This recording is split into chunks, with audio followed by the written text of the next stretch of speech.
Selamat datang di Suara Jermanesia. Yeay, episode 4. Selamat kembali. Also, kita mau bahas apa? Ya, mungkin pasti kalian masih mendengar di episode yang dulu, yang sebelumnya. Kami membahas cara ke Jerman. Dan banyak cara-cara yang bisa digunakan untuk pergi ke Jerman. Digunain. Apa aku boleh selalu koreksi bahasa kamu atau ya, enggak? silakan. Aku takut itu mengganggu, jadi aku harus izin dulu. Aku tidak merasa terganggu. Oke, super. Semoga audiens kami juga nggak merasa terganggu. Merasa menghibur ya. Ya, aku takut itu akan jadi salah paham atau salah pengertian nantinya kalau misalnya kamu mengucapkan hal yang salah, jadi atau ya. Dan mereka bisa mengolok-olok bule itu. Tapi bule ini sangat bagus dalam bahasa Indonesia. Bule ini. Siapa bule ini? Bule nih. Nih. Oke, ya, jadi terus lalu kami akan membahas 2 dari cara-cara itu hari ini secara lebih detailed. Ini biasanya yang yang lebih sering digunakan oleh Ausländer, oleh orang asing, oleh orang Indonesia, termasuk juga aku dan beberapa teman kita ya. Ya, tampaknya ada beberapa tahap yang digunakan untuk mungkin lebih terbiasa dengan Jerman dan dengan dunia kerja di Jerman. Bagaimana bertahan hidup di Jerman. Jadi ada tahapan-tahapan yang harus dilalui sehingga tahapan ini seperti udah ada patokannya. Dan ketika kalian sudah mencapai tahap ketiga, kalian abadi. Oke, tahapan pertama mungkin itu adalah au pair. Ya, kita mau bahas tentang au pair. Ya, mungkin kalian sudah tahu konsep gagasan au pair itu. Ini tidak hanya ada di Jerman ya. Mungkin itu ada di seluruh dunia, aku gak tahu. Tapi setidaknya di banyak negara-negara Eropa lain. Ya, di Amerika juga ada. Di Amerika juga ada, di Australia juga. Ya, aku tahu beberapa orang Jerman yang bikin au pair di AS atau di Perancis. Yang lakukan au pair di negara lain. Was habe ich gesagt? Bikin. Wie kann man denn au pair bikin? Mereka bikin manusia lain dan kirim mereka untuk lakukan au pair. Nih. Jadi mereka melakukan au pair atau mereka menjadi au pair, seorang au pair di negara lain. Mungkin seperti itu, ada maksudmu? Ya. Ya, au pair itu kalian akan tinggal bersama keluarga di Jerman dan semoga itu keluarga Jerman agar kalian bisa belajar. Mungkin nggak bisa dengan keluarga yang berasal dari negara kalian ya. Iya, betul. Jadi orang Indonesia nggak bisa lakukan au pair bersama keluarga Indonesia yang tinggal di Jerman. Ya, meskipun salah satu dari keluarga itu bapaknya atau ibunya orang Jerman dan salah satu pihak itu dari Indonesia, itu juga nggak bisa. Jadi orang Indonesia itu nggak bisa jadi au pair di keluarga Jerman Indonesia campuran. Tapi kalau di Jerman Cina itu bisa, Jerman Thailand, Jerman Prancis itu bisa. Jadi hanya yang nggak bisa itu dengan Jerman Indonesia lagi. Mereka mau menghindari kalian selalu hanya menggunakan bahasa ibu ya. Karena pemerintah itu mengadakan program ini untuk program belajar bahasa dan pertukaran budaya. Itu kenapa kalau misalnya di keluarga Indonesia lagi itu nggak ada pertukaran budaya yang signifikan dan juga pelajaran bahasanya mungkin kurang banyak. Betul. Dan sambil lakukan au pair, kegiatan biasanya itu apa? Kegiatan yang berkaitan dengan au pair atau di luar? Yang apa tugas au pair? Au pair. Ya, au pair itu itu tugasnya tergantung juga dari keluarganya masing-masing. Biasanya sebelum kita dapat kontrak dengan keluarga, mereka akan kasih tahu tugas apa yang kita akan lakukan.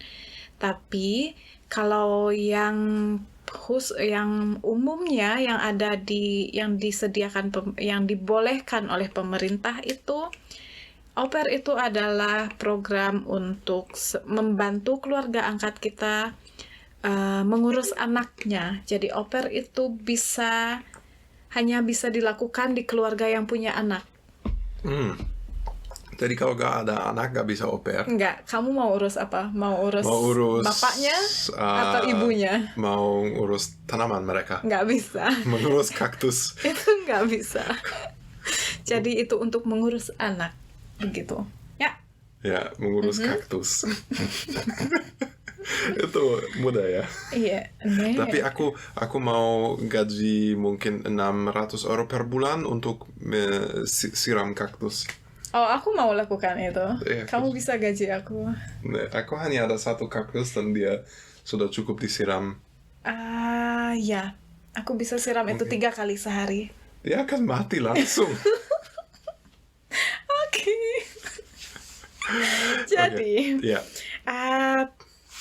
Oke, kita lanjut. Nah, kita kembali lagi ke au pair ini. Ya, conclusion pembahasan au pair itu aku harus beli lebih banyak kaktus. Nein.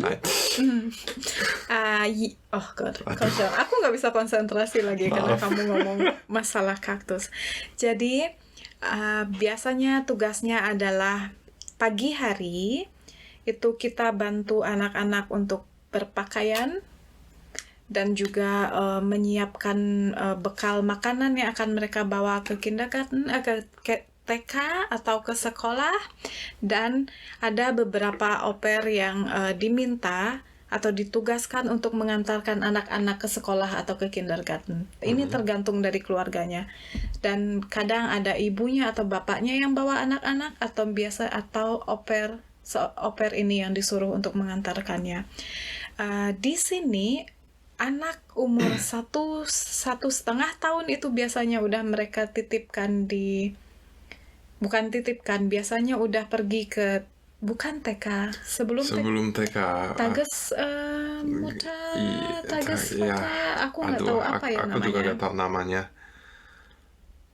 TK biasanya mulai umur 3 ya, tapi ada pembuangan anak. Itu bukan penitipan anak. Halo, pembuangan anak. Ya, itu namanya penitipan anak. Jadi seperti penitipan. Ya, untuk tempat menitip untuk anak. Simpan anak di sana. Karena orang tuanya bekerja. Jadi au pair itu bawa anak-anak ke TK atau ke tempat penitipan itu mungkin di sekitar jam 8 sampai jam 9 pagi. Setelah itu au pair ini free. Jadi biasanya beberapa temanku pada jam 9 pagi sampai jam 1 siang mereka ambil kursus bahasa. Dan kursus bahasa ini dibayarkan oleh keluarga angkat, Gastfamilie namanya. Maka mereka harus membayar semuanya atau juga bisa berbagi harganya bersama kamu? Yang dari pemerintah itu seingatku itu orang tua atau Gastfamilie ini kasih uang 50 euro per bulan untuk sekolah bahasa. Oke. Tapi ada beberapa keluarga yang membayarkan itu full. Jadi biasanya di VHS misalnya satu level itu 250 atau 275 euro dan itu dibayarkan full oleh keluarga angkatnya. Itu tergantung kebaikan dari keluarga angkatnya. Dari pemerintah itu seingatku 50 euro per bulan yang harus dikasih. Semoga kalian bisa dapat keluarga yang nggak terlalu serakah ya. Ya, betul. Terus juga... aku punya pertanyaan. Kenapa sampai saat ini aku hanya lihat perempuan lakukan au pair? Ya. Aku belum pernah... aku belum pernah lihat, aku gak tahu satu orang laki-laki yang lakukan itu. Aku punya di tempat kursus bahasaku yang lama, aku punya kenalan dia dari Albania, dia juga au pair di sini dan dia laki-laki. Oke. Jadi itu tergantung juga keluarganya, apa mereka mau laki-laki atau perempuan, tapi kebanyakan mereka lebih cari perempuan, au pair perempuan, au pair merchant gitu. Mungkin kesediaan laki-laki itu juga kecil untuk tugas ini ya. Aku gak tahu, tapi mungkin banyak pria nggak suka menjaga anak keluarga lain. Mungkin bisa jadi itu harus dari sudut pandang kamu karena kamu laki-laki. Ya, dan karena aku tidak cukup sabar untuk mengurus anak. Ya. Nah ya. Aku antarkan mereka ke pembuangan anak. Penitipan anak. Penitipan, itu ya. bukan pembuangan. Oh, meine Güte. Oke. Ya, lanjut. Terus juga nanti jam 4 sore atau sekitar 4 atau setengah 4 itu akan bekerja lagi. Itu menjemput anak-anak dari TK atau dari sekolahan. Atau dari tempat penitipan anak. Dan dari situ biasanya teman-teman au pair akan bekerja atau menemani anak-anak ini bermain, mengerjakan tugas, atau masak untuk mereka kalau mereka lapar. Oh ya, menyiapkan makan malam. Kalian bisa dapat 2 macam keluarga. Macam pertama itu mungkin keluarga yang tidak mau makan masakan kalian karena terlalu banyak bumbu, terlalu pedas. Mereka tidak bisa makan masakan Indonesia tanpa dapat masalah pencernaan. Dan pasti macam yang lain itu akan keluarga yang akan sangat mencintai masakan kalian karena akhirnya ada orang yang bawa bumbu ke rumah mereka dan tambahkan rasa ke masakan mereka. Ya, betul. Jadi begitu. Aku mau bilang apa, aku lupa. Tugas au pair lainnya. Ya, selain untuk menjaga anak-anak itu, pada malam hari itu terkadang kita diminta untuk bawa anak-anak tidur, like bed fertigmachen, menyiapkan mereka sebelum tidur, gosok gigi, bantu mereka gosok gigi, ganti pakaian, terus bawa mereka ke kasur dan bacakan buku.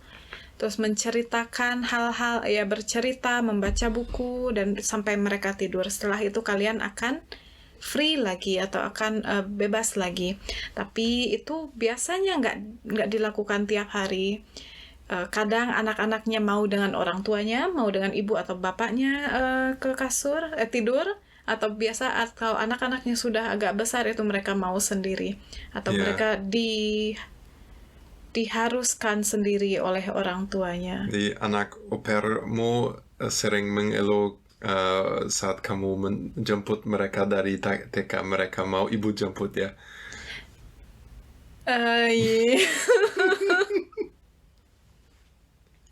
Oke, ya. Mungkin. Ya, itu juga bisa terjadi. Itu tergantung dari teman-teman sendiri nantinya gimana untuk hadapin itu.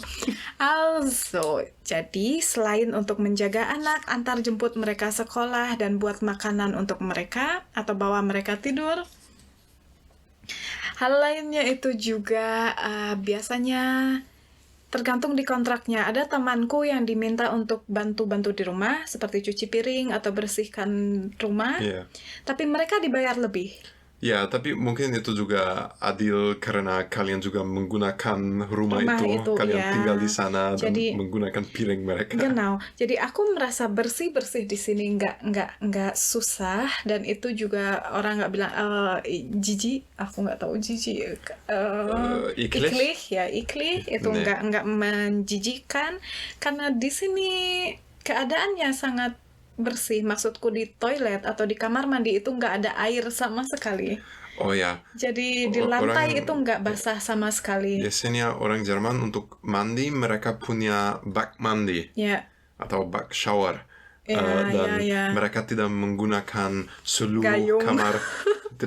seluruh kamar mandi sebagai bak mandi. Kamar mandi itu nggak basah. Jadi di lantai itu nggak basah sama sekali. Jadi kalau kamu staubsauger, vacuum cleaner itu penghisap debu itu nggak kotor, atau toiletnya itu nggak kotor sama sekali. Jadi setiap orang setelah mandi biasanya mereka bersihkan itu masing-masing. Udah air yang ada di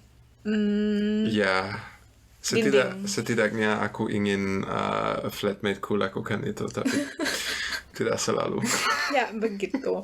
Terus juga selain jaga anak, ya bantu-bantu di rumah kayak cuci pakaian atau cuci piring, memasukkan piring ke mesin cuci piring, bukan mencuci Kalau piring. ada mesin cuci piring. Tapi hampir semua keluarga au pair itu mereka Mungkin aku baru dapat mesin cuci piring September yang lalu, dan ini aku merasa aku masuk surga.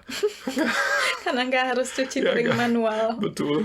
Ya, aku rasa keluarga yang punya au pair itu adalah keluarga yang cukup berada, jadi mereka punya alat-alat yang dan mungkin lebih keluarga yang sudah cukup kaya biasanya, kaya, karena mungkin mereka butuhin orang untuk membantu mereka dengan mengurus anak, karena mereka dua-duanya banyak bekerja. Betul. Juga yang enaknya dari au pair ini, kalian dapat tempat tinggal atau tinggal di rumah keluarga ini, atau ada salah satu temanku yang disewakan wohnung oleh keluarga au pairnya. Wah, bagus lah. Jadi dia nggak harus tinggal dengan keluarga au pair ini, tapi dia punya rumah sendiri. Dia cuma perlu datang pagi dan malam, sampai malam, dan malam dia kembali ke rumahnya sendiri. Dan itu dibayarkan full oleh keluarga ini. Dan itu di München. Keluarga kaya. Wah, aduh, harga sewa di München mahal sekali. Ya, genau. Terus juga kita akan dibayarkan asuransi kesehatan oleh keluarga selama 1 tahun. Terus uang sakunya beberapa tahun ya, dari awal sampai apa artinya saku? Taschengeld. Oke ya. Itu 260 euro, tapi beberapa 1 tahun atau 2 tahun terakhir ini udah diganti, aku lihat itu 280 euro, hanya naik 20 euro. Yeay, bisa makan es krim ya. Ya, begitu. Terus juga dikasih uang untuk sekolah bahasa. Ada yang dikasih 50 euro atau ada yang dibiayai full. Dan temanku, kita udah menyebut itu. Iya, aku tahu. Temanku satu lagi, Jing, aku boleh sebut nama dia. Iya, atau ada banyak orang bernama Jing. Atau beberapa teman lainnya, mereka juga dikasih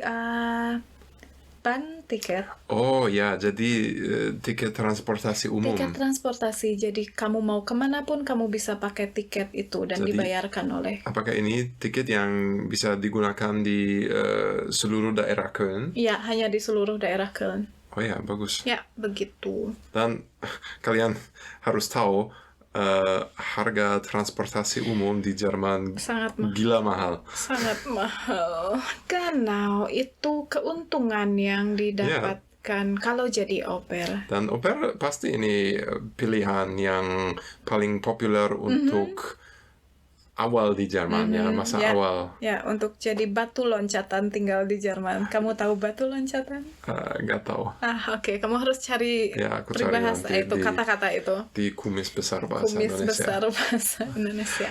Ya, dan aku pikir kebanyakan teman Indonesia kami dulu lakukan au pair. Au pair terlebih dahulu. Juga pasti orang tidak Indonesia. Ya, ada beberapa orang yang lakukan itu, dan itu nggak hal yang maksudku. Ada beberapa orang yang oke, kamu jadi au pair, jadi pembantu, jadi pengasuh nih. Ya, tapi kalau kalian beruntung tidak seperti itu. Kalau beruntung itu akan nyaman dan pasti akan menjadi pengalaman yang layak. Karena ya itu program bertukar budaya dan nggak ada cara yang lebih baik dari belajar budaya Jerman langsung dari keluarga Jerman. Betul juga, dan ya kita dapat fasilitas yang banyak juga. Bisa belajar bahasa, bisa punya banyak teman Jerman di sini atau teman-teman dari negara lain. Jadi ini sangat layak untuk dilakukan. Tapi sayangnya juga ada beberapa teman yang tidak seberuntung ya. Betul. Yang dulu dapat keluarga yang kurang ramah, mungkin sedikit serakah dan nggak mau kasih banyak uang. Ya. salah satu temanmu dari Ukraina, Ya, dia dari Ukraina. dia ada masalah itu dengan keluarga pertama dia ya. Nah, dia udah 2 kali ganti keluarga dan dua-duanya ini bermasalah. Aduh, Jadi dia diminta untuk kerja dari jam 6 pagi sampai jam 6 sore. Itu lama, 12 jam. Dan harus bawa anjing keluar. Harus bawa anjing keluar 3 kali per hari. Dan setiap kali itu selama 1 jam. aduh, Itu harus 1 jam. Kalau kurang dari 1 jam dia disuruh bawa anjing itu keluar. aduh. Terus makanan, dia nggak dibolehin makan makanan yang disediakan atau yang tersedia di rumah. Jadi dia harus beli makan untuk dia sendiri dengan uang yang cuma 260 euro per bulan. Terus juga dia nggak dapat sama sekali untuk transportasi, tiket transport, juga untuk internet. Dia harus bayar Dia sendiri. harus bayar sendiri untuk internet itu. Ya, kasihan, tapi Wah, kasihan ya, dia masuk keluarga jahat. keluarga yang jahat. Ya, sepertinya bagian kecil dari keluarga-keluarga yang mendaftar untuk menjadi host au pair, mereka mencoba eksploitasi calon au pair yang datang ke Jerman. Ya. Tapi kalau kalian lewat program itu dan kalian tidak beruntung dan dapat keluarga seperti itu, jangan putus asa ya. Kalian bisa ganti keluarga. Ganti keluarga, betul. Bisa ganti keluarga au pair. Jadi nggak harus menetap di keluarga itu selama 1 tahun gitu. Ya, dan aku juga tahu teman, ini sudah dari waktu SMA aku, ada teman AS yang juga lakukan itu di keluarga Jerman, dan dia juga pindah keluarga, dan setelahnya dia sangat bahagia karena karena keluarga baru sangat ramah dan baik hati. Yang aku nggak suka dari program ini, dari Indonesia itu hanya dibolehkan maksimum 1 tahun untuk lakukan au pair. Oh ya, Tapi untuk negara Eropa, Uni Eropa itu bisa 2 tahun, 3 tahun sampai maksimum 5 tahun. oh ya. Ini unfair, Ya, tapi nggak adil. tapi ini untuk semua negara yang termasuk Union Eropa, Ya. ada banyak keuntungan karena salah satu tujuan Union Eropa itu membuat semua hal traveling, bekerja, tinggal di dalam EU lebih bebas. Dan mungkin remove pembatasan. Ya. Ya. Terus Jadi Indonesia harus bergabung EU ya. EU. Ya. Terus juga sertifikat bahasa untuk au pair itu minimum A1. Oh ya. Dan ya, jadi ini nggak terlalu tinggi ya. Nggak terlalu tinggi. Bisa dapat dengan mudah. Ya betul, tapi masalahnya keluarga au pair ini ada yang bisa bahasa Inggris, ada yang enggak. Jadi kalau misalnya ada keluarga yang nggak bisa bahasa Inggris, Oh ya. kamu mau nggak mau harus bisa belajar. Nah, harus satu-satunya komunikasi itu bahasa Iya. Jerman. Iya, Jadi kalau betul. hanya H1 itu Ya, nggak nanti- memungkinkan untuk komunikasi. Kalian harus menggunakan bahasa tangan. Bahasa isyarat. Ya, betul. Ya, tapi untuk teman yang bisa bahasa Inggris dan bisa belajar bahasa Jerman sambil au pair, tahap kedua yang sering dipakai untuk tinggal di Jerman lebih lama itu FSJ. Ya. Dan singkatan itu artinya Freiwilliges Soziales Jahr. Artinya tahun kerja sosial sukarelawan. Betul. Dan ya, itu cukup self-explanatory ya. aku pikir kalian juga. bisa tinggal di Jerman selama 1 tahun atau juga 6 bulan untuk lakukan pekerjaan sosial dalam bidang apa ya? Bidang Sosial. sosial. Tapi makna sosial itu apa? Itu termasuk apa ya? Aku nggak yakin. Mungkin pasti semua pekerjaan yang mengurus orang lain. Ya, Misalnya mengurus orang cacat, berkebutuhan khusus. berkebutuhan khusus, ya orang Yang orang tua atau orang muda, anak muda ya, yang bisa di panti sakit, asuhan. yang di panti asuhan juga bisa, terus dengan anak-anak remaja juga. Terus ini FSJ ini sertifikat bahasanya minimum B1, tapi ada juga agen atau bukan perusahaan, tempat lakukan FSJ ini yang minta A1 atau A2. Itu tergantung dari apa ya maksudnya, ini tergantung dari tempat teman-teman nanti akan lakukan FSJ itu. Ya, tapi pasti untuk kebanyakan tempat FSJ kalian pasti akan butuh kemampuan bahasa Jerman yang tinggi, cukup ya, karena kalian akan berkomunikasi sama orang Jerman lain. Mungkin orang Jerman tua yang belum pernah keluar negeri dan mereka hanya bisa bahasa Jerman. Mungkin hanya bisa dialek lokal mereka dan kalian harus menerjemahkan itu ke Hochdeutsch dulu. Ya, terus juga jam kerjanya lebih banyak daripada au pair. Itu seperti pekerjaan biasa. Pekerjaan biasa, genau. Terus juga biasanya tempat tinggal. Ini tempat tinggalnya di asrama yang disediakan oleh perusahaan atau di Wohnung sendiri. Ya, Wohnung itu apartemen ya. Apartemen, ya di rumah atau apartemen sendiri. Aku nggak tahu. Beberapa teman yang lakukan FSJ itu mereka tinggal di asrama, jadi mereka nggak harus bayar. Atau yang tinggal di Wohnung, di rumah sendiri, ada yang harus bayar sendiri, dan ada juga yang dibayarkan oleh perusahaan. Jadi ini tergantung dari perusahaannya. Ya, jadi kalian bisa beruntung atau tidak ya, sama dengan Gastfamilie au pair. Genau. Semoga kalian bisa dapat perusahaan sosial yang bagus. Untuk au pair itu bisa daftar di setiap waktu, maksudnya nggak ada waktu khusus untuk daftarnya, bisa daftar aja. Tapi untuk FSJ ini hanya 2 kali per tahun. Oke, aku baru tahu. Ya, jadi kapan? Itu Februari dan Maret, dan juga Agustus dan September. Jadi jangkanya hanya daftar di bulan Februari dan Maret, itu setelah itu bekerja, atau di Agustus dan September. Jadi teman-teman harus tetap waktu. Tepat, ya. Tepat waktu. Aku selalu bertukar tetap dan tepat. Aku einige dan eigene. Udah? Ya. Nah, itu susah. Oke. Ya, tapi ini juga layak tepat waktu. Layak tepat. Like, I mean, it's worth to be on time to register for this. Ya. Karena ada banyak keuntungan ikut program itu.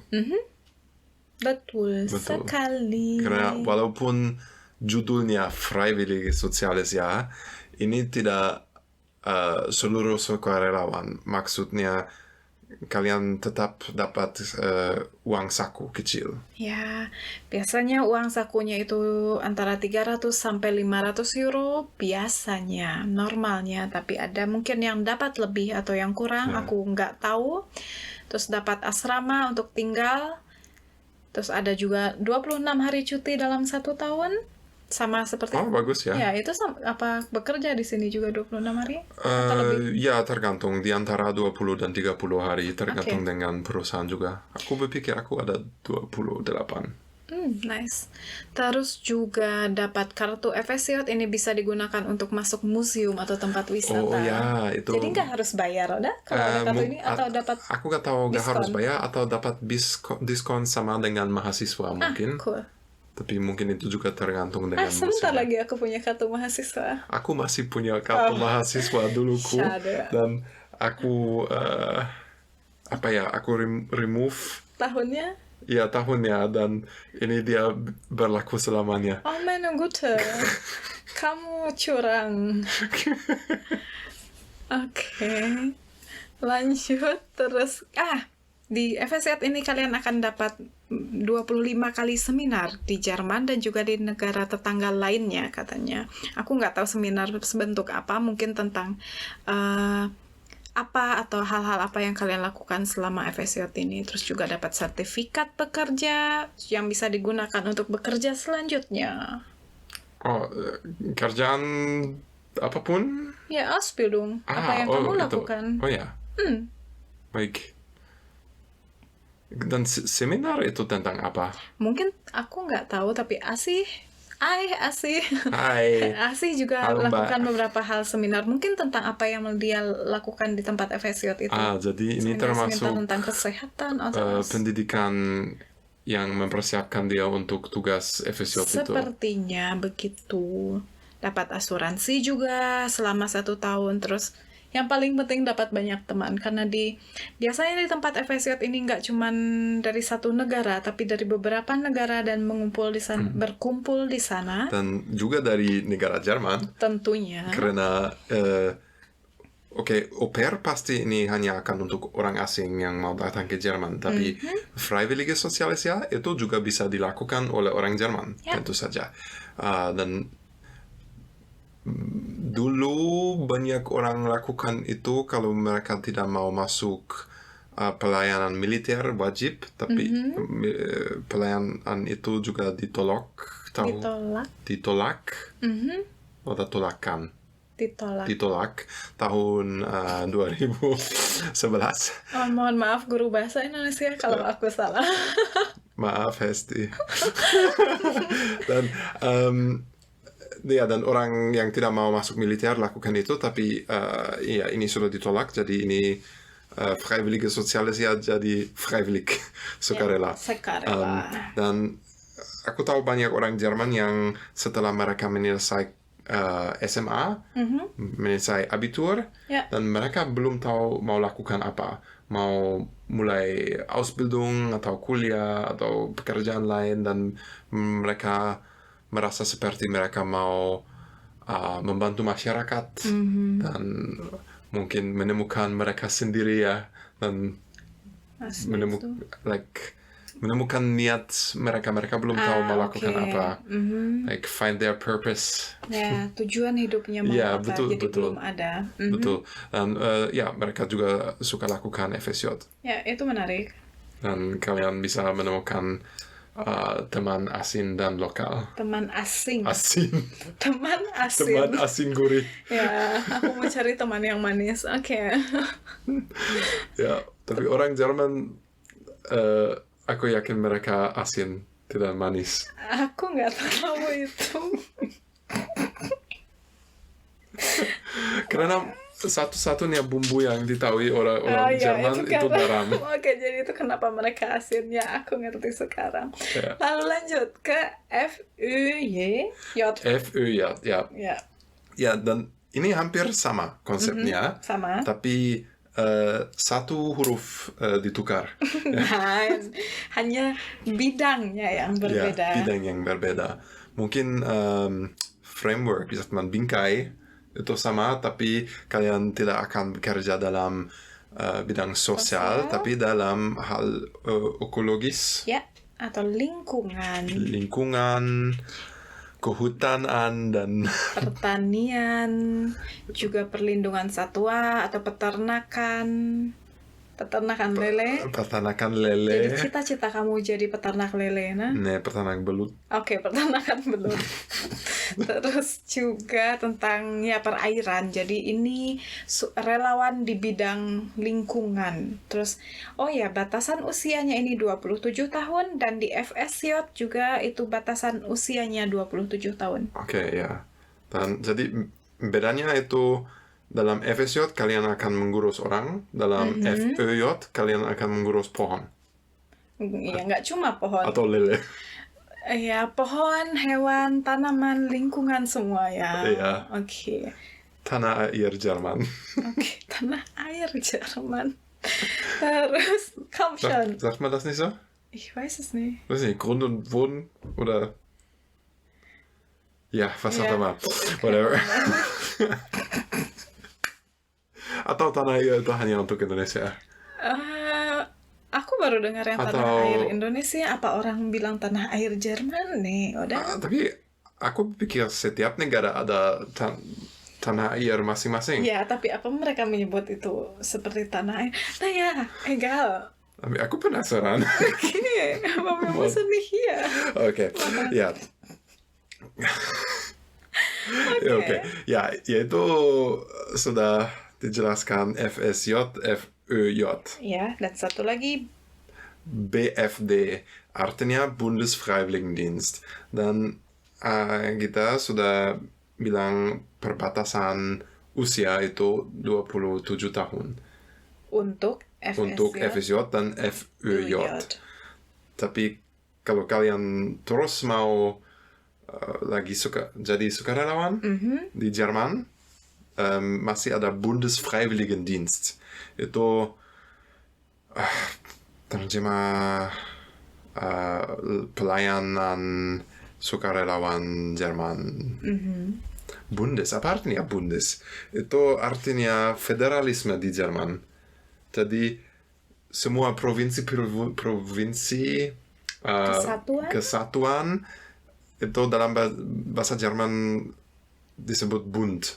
Federal, ya. Bund. Misalnya militer Jerman juga bernama Bundeswehr. Oke. Federal. Ya, dan sebenarnya kami tidak tahu lebih banyak detail tentang Bundesfreiwilligendienst. Selain itu tidak ada batasan usia. Ya, jadi untuk teman-teman yang udah di atas 27 tahun yang masih ingin ke Jerman dan lakukan kerja sosial atau jadi sukarelawan, bisa ambil program Bundesfreiwilligendienst ini. Iya. Jadi jangan putus asa, oh ya umur aku udah lebih dari 27 tahun tapi nggak ada kesempatan lain ke Jerman. Jadi ternyata masih ada, yaitu lakukan jadi sukarelawan dengan program Bundesfreiwilligendienst. Namun, mungkin kalian mau pilih jalan-jalan lain kalau sudah ada lulus universitas dulu, kemampuan bahasa yang mumpuni, yang cukup. Atau sudah ada pengalaman kerja dalam bidang yang dibutuhkan di Jerman. Dibutuhkan di Jerman. Misalnya medis, engineering, IT, sains alam, seperti itu. Ya, dan kami akan membahas cara-cara lain di episode selanjutnya ya. Betul. Mungkin tidak semuanya itu akan terlalu detailed. Ya, tapi kita akan bahas beberapa program lain yang bisa diikutin supaya bisa ke Jerman. Ya, misalnya untuk teman-teman yang mau menuju ke tahap ketiga dan setelah au pair, FSJ, dan itu bisa misalnya Ausbildung. Atau untuk teman-teman yang sudah kuliah di Indonesia dan mau terus kuliah di Jerman atau mau mulai kuliah di Jerman, ya kami juga akan membahas itu di episode selanjutnya. Oke. Ya, mungkin ini sudah cukup untuk satu episode ya. Ya. Kita udah bahas au pair, FSJ, FÖJ, dan BFD. Semoga ini membantu teman-teman untuk cari informasi mengenai gimana bisa datang atau pergi ke Jerman. Dan karena ada lagu tentang, karena ini ada banyak singkatannya. Au pair tidak, tapi FSJ, FÖJ, BFD, bla bla bla. Ada lagu Jerman yang lucu yang ada banyak singkatan Jerman bernama MFG mit freundlichen Grüßen. Ya, itu sudah lama. Oleh kelompok rap, kelompok hip hop Jerman bernama Die Fantastischen Vier. Ini artinya si empat fantastis. Dan fantastis. Kalau kalian mau dengar banyak sekali singkatan Jerman, bisa dengarkan lagu itu MFG dari band Die Fantastischen Vier. Itu rekomendasi untuk episode ini. Rekomendasi lagu untuk episode ini. Lagu ini tidak berkaitan dengan cara pergi ke Jerman sama sekali. Sama sekali nggak berkaitan, tapi semoga menghibur teman-teman semua. Dan pasti akan membingungkan kalian. Ya, aku tidak menyarankan ini. Dan ya, oke, sampai jumpa di episode selanjutnya. Iya, sampai jumpa. Tschüss. Tschüss.